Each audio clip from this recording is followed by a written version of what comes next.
an identity exists of 5 distinct patterns of energy: thinking, feeling, speaking, doing, and being.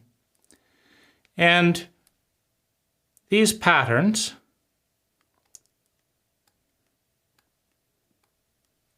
can be parallel or congruent, or they can be disintegrated. They can be integrated, they can be disintegrated, they can be in tension with one another. So if we think this, feel this, speak this, do this, and are like this, we've got a divergent pattern. Now, the identity is what the I, the part of us that defines a boundary, attaches to. And divergent thoughts, feelings, words, actions, and ways of being. For example, someone who says they hate their job, who feels enormous resentment towards their boss, who is uptight and unhappy at their job. So their thoughts, their feelings, their words, their ways of being are all pushing away from the job. And yet, their actions take them to work and do not take them to look for another job and do not take them to night school to prepare for another job. So in this scenario, you've got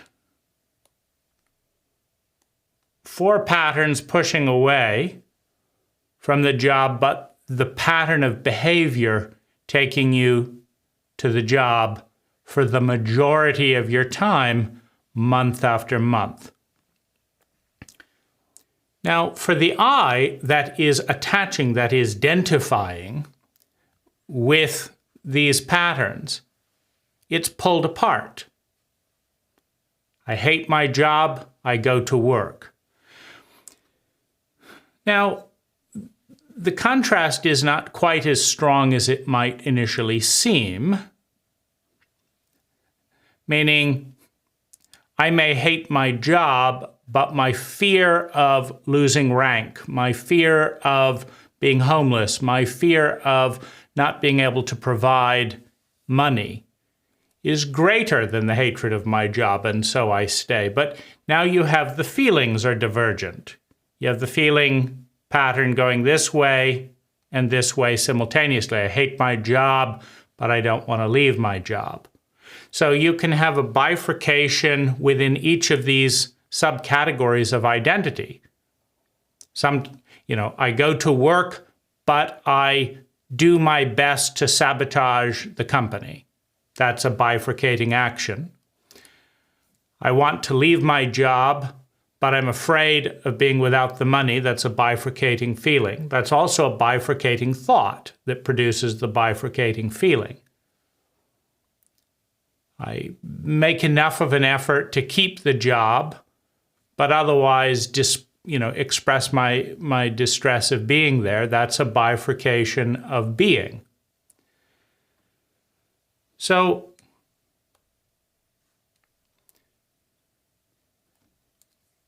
what we're talking about is the continuum of divergence and convergence, disintegration and integration, which is synonymous with integrity.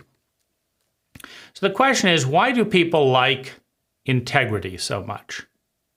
If you're a company owner and you need to hire an employee, why are you going to hire someone who does what they say they're going to do, rather than someone who doesn't do what they say they're going to do?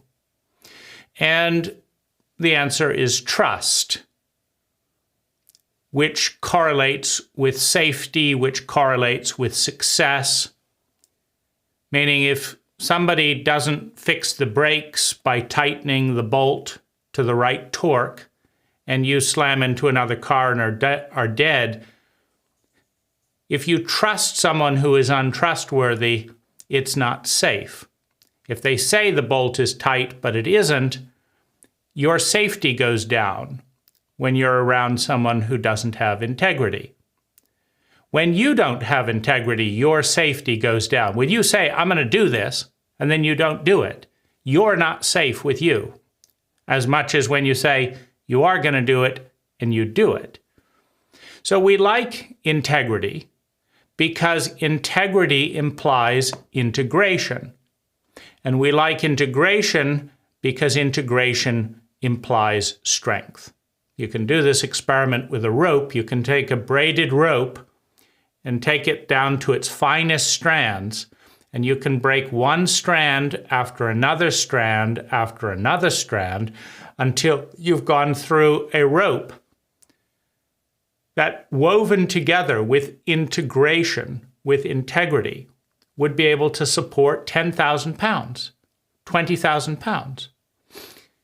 If you pull a pattern apart piece by piece, you can break the pattern. You can break an addiction that feels overwhelming if you will do it piece by piece. You can break a habit hour by hour. Just break the pattern into an hour, and then don't do it for an hour, and then don't do it for an hour, and then don't do it for an hour. You can pull patterns apart if you break them into small enough pieces. So we like safety. We also like sanity. And one of the reasons why do we like sanity? And so let's look at what insanity is. Insanity is someone who says, I'm really committed to this job, and who stays out drinking, doesn't study, doesn't learn anything about the job, and doesn't do critical assignments. That's insane. It's insane because they're behaving in a way that will lose the job, and they're saying they like the job. That's insane. Why don't we like insanity? Well, it takes energy to sort out people's insanity and measure it. If someone says, I like the job, and they work hard, and they do the job, and they study for it, and they're on time, and they don't chemically medicate while on the job, they're growing, then it's easy. You just say, great, keep it up, right? It doesn't take any energy at all. But if someone is insane, you don't know what they're going to do. Maybe they're going to study one day because they're crazy. The next day, maybe they'll sabotage the job. One day, they might make a good impression. And then the next day, they'll go out drinking. And so we don't like insanity because it's untrustworthy. We don't like, and insanity is just another word for divergence. I say I want this, but I do the opposite. Now, if you're dealing with an insane person who does this, but says this, behavior has more impact than words. And so you have to choose to tune out the words because they're misleading. If you follow the words, they take you towards an expectation that is not borne up by action. So you have to spend energy to block what someone's saying because they're untrustworthy, because they're insane, because they're divergent. And you have to pay attention, meaning hopefully you don't pay attention to their words and ignore their actions. You have to pay attention to their actions and ignore their words. But it's not our nature to tune audio data out. We have to make an effort.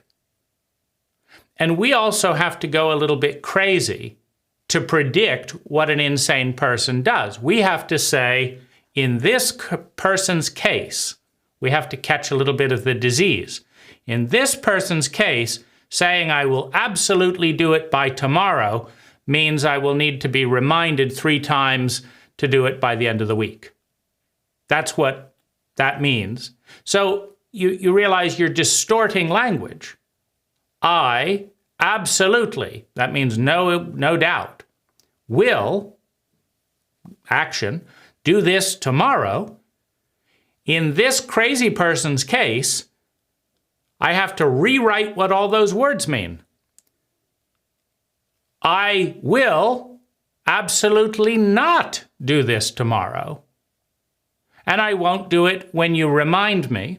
And I won't do it when you remind me again. And I will finally do it by the end of the week. So tomorrow has to be rewritten. This is confusing. You have to create a whole new neural net in your brain to go crazy to know what a crazy person means. Absolutely means no. Tomorrow means the end of the week. You can trust me means you can't trust me. So now you have to write neural nets for the insanity of each of the crazy people in your life. I absolutely love you means I'm not going to do what you want me to do. I'm going to do something else, and I'm not going to let you have feelings about it because I just said that I loved you while I was doing the exact opposite of what I agreed to and what you want me to do. So now love should mean doing the opposite of what you want me to do and what I agreed. So what does love mean? And we wonder why people are afraid of love. So this is why we don't like crazy people. This is why we don't like people without integrity, without integration. It takes more and more energy. And if we adapt to the disease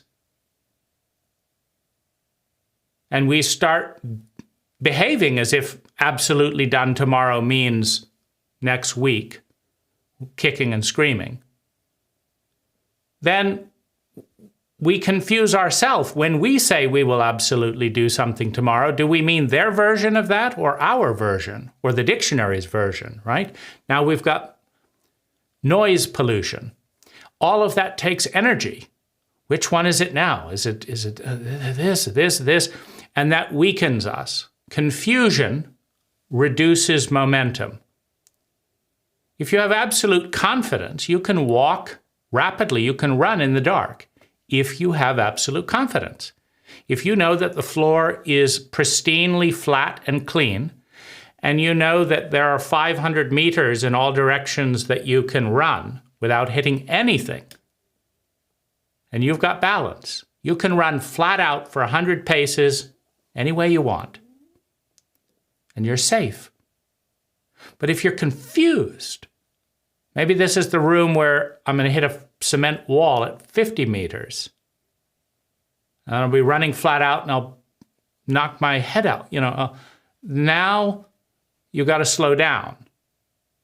So we like integrity because it creates flow, because it creates clarity, because it conserves energy, because it increases safety for us and everyone else. It also increases certainty, right? If I think this is a bad idea, but I feel it's a great idea, I want to do this, but I think it's a bad idea. Now you've got a dilemma. You've got to choose one or the other. Well, let's say the stakes are high. Let's say if you do the wrong thing, you're going to get fired from a job that you want. And you think you should do this, and you feel you should do this. And one of them's right, meaning one of them's going to get you fired, and one of them is going to create success. And you've got two voices. I really want to do this. I think this is best. Which do you listen to? Well, you've got to slow down and think that through, unless you have a default of I always do what I think and ignore my feelings. That's one default. Or I always do what I feel and I ignore my thoughts, come what may. If I have a default, then I can keep going. But as a general rule, that there's a break, there's a friction. that I'm now fighting myself. If I do this, I'm fighting my thoughts. If I do this, I'm fighting my feelings. In other words, I've got more flow if I have integrated thoughts, feelings, words, actions, and ways of being. So the way of being covers body sensation, presence, all the sensory dimensions of showing up. So if I say the words, "How are you?" and I, really uncomfortable and kind of looking off, the way of being is not lining up with the words. I say I want to know how are you, but that's not the overall message. I'm sending two messages. Well, this also confuses people. I'm sending two messages. Which message do they listen to? The message that says this or the message that says that? So you are stronger, you have more flow, you are more trustworthy, you are safer.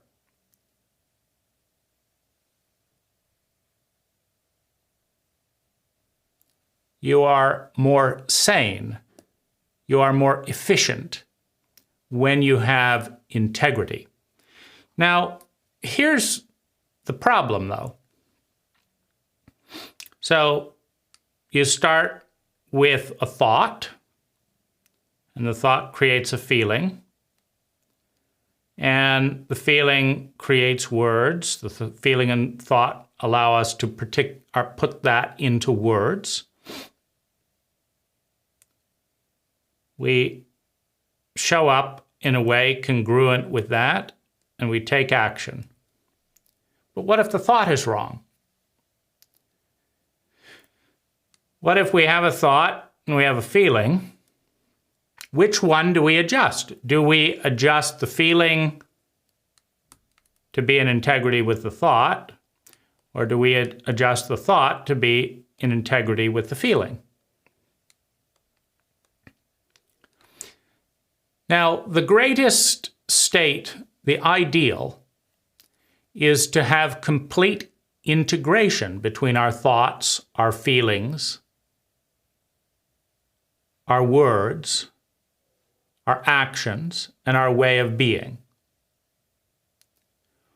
So now we've solidified as a unit.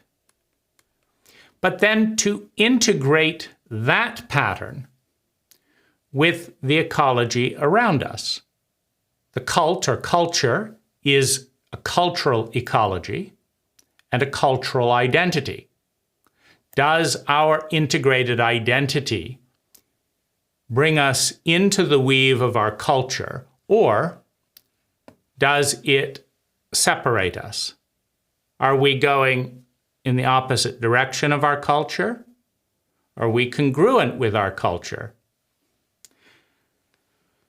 Now, it's going to be a lot easier if we're driving on the right side of the road in a culture that everyone drives on the right side of the road. You can turn over and drive on the other side of the road, but you start seeing accidents, people start honking at you, you have to weave in between traffic.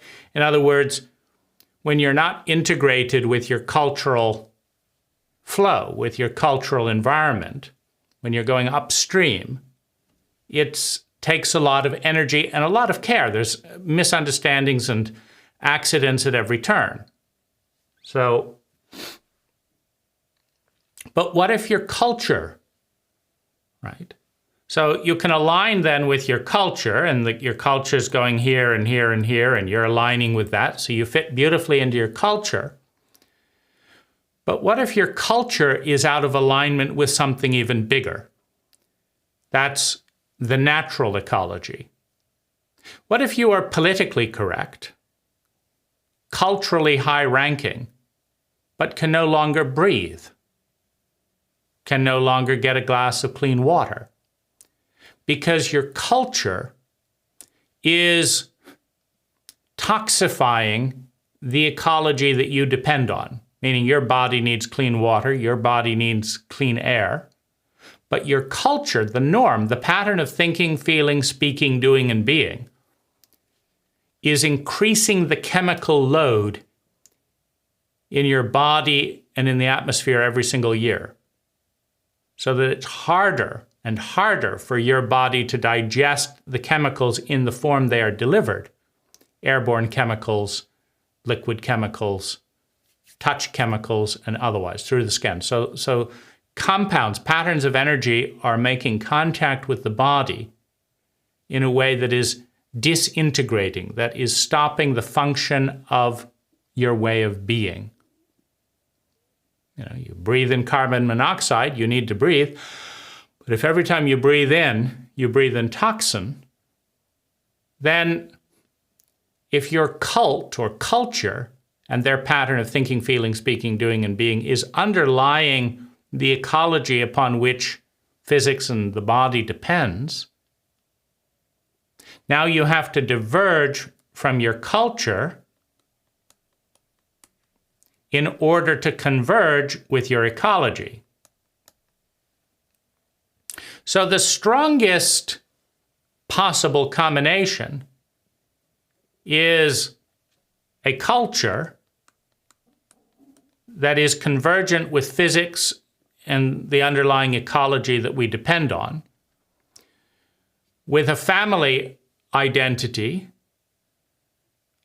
a pattern of thinking, feeling, speaking, doing, and being that is convergent with the culture, and an individual pattern of thinking, feeling, speaking, doing, and being that is convergent, that has integrity with the family system and thus with the cultural system and by extension, the underlying ecology. Now, when you have a sustainable, high-integrity relationship between the individual, the family, the culture, and the ecology, with a tightly knit, sane weaving of heart, mind, and body, or thinking, feeling, speaking, doing, and being, you have an incredibly strong, sustainable relay of energy that can go on indefinitely and that can evolve. The crisis that many of us are in is that our family system is insane, meaning there are areas where one or both parents are saying this and doing this, are thinking this and saying that, are being like this but saying they're being like that. And so there's all kinds of insanity that has to be learned in order to predict what an insane person is going to do. Then the family system may be mildly at odds with the cult or culture, blending in here, not blending there, fitting here, not fitting there. And then the culture is at strong odds, undermining the ecology upon which all living things on the planet depend, and rewarding that behavior with rank, with money, with power, with sex. Well, now you've got a lot of dysfunctional relationships. And the question is, as an individual, how do we form and create integrity, and with what? Do we create integrity with our thoughts? What's our starting point? Do we start with thoughts and then try and weave the feelings to feel what we think? Or do we start with feelings and find thoughts that validate the feelings? So ideally, because this is a puzzle, that if we solve it, we have incredible potency, incredible power. We are an incredibly safe person for ourselves, the environment, and even the culture. But what if becoming more integrated is a threat to the insane or dysfunctional elements in the family system or the power structure of the culture? What if telling the truth as a journalist gets you killed in a corrupt power structure where the truth has to be subverted because truth has been sublimated to power? Meaning the agenda of some person to stay in power is more important to them than the truth, and so the truth now gets you killed rather than gets you a sane outcome. Because in a healthy power structure, the truth gets you rewarded because it's more efficient for any system to function with accurate data than inaccurate data. Insanity, invisibility, lies are incredibly inefficient because you have to spend energy pretending that the data is correct, which leads you over here, but in fact the data reveals that you should be going over here, but you're going over here because you've got false data. You're on a false narrative.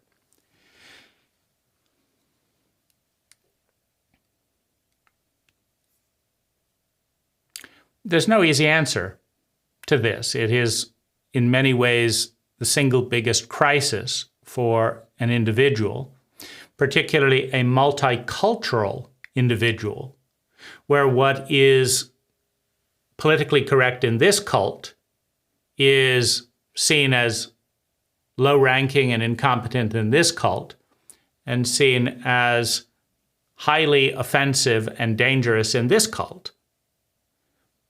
And none of the cults may or may not be fully integrated with a sustainable ecology. And so you've got the insanity within yourself, the insanity within another person, perhaps a partner, the insanity within the group, and you've got several other insane groups. And all of them have an insane relationship with the ecology that they are undermining as a part of their pattern of thinking, feeling, speaking, doing, and being, simply by consuming more energy faster than it has time to be replenished.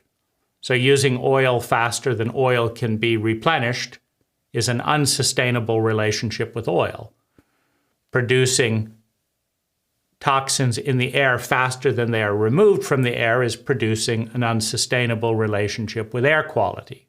Polluting water faster than fresh water is being filtered by life, by nature, is an unsustainable relationship with water. So this is the challenge, and this is also the ideal.